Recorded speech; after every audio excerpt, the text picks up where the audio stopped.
Lembaga Dakwah Islam Indonesia LDI Provinsi Aceh menggelar silaturahim Syawal di Masjid Al-Mukmin Desa Lamgugop, Kecamatan Siak Kuala, Kota Banda Aceh pada Minggu 13 April 2025. Kegiatan ini dihadiri oleh para pembina dan pengurus DPW LDI Provinsi Aceh serta ratusan warga LDI dengan tujuan untuk mempererat tali silaturahim, memperkuat ukhuwah Islamiyah dan menumbuhkan semangat kebersamaan setelah menjalani ibadah puasa di bulan suci Ramadan. Ketua DPW LDI Provinsi Aceh Tengku Haji Marzuki menyampaikan bahwa momen Syawal merupakan kesempatan yang sangat berharga untuk mempererat hubungan antar sesama, baik di lingkungan keluarga, masyarakat maupun dalam organisasi.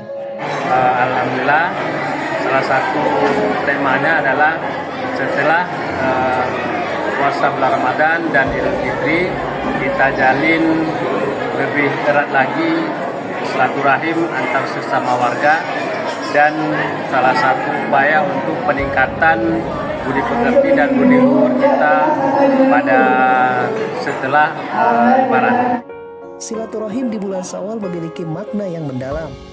Setelah sebulan penuh umat Islam melatih diri dalam kesabaran, keikhlasan dan ketulusan, Syawal menjadi momentum untuk saling memaafkan, mempererat ikatan persaudaraan serta memperkokoh persatuan dan kesatuan umat.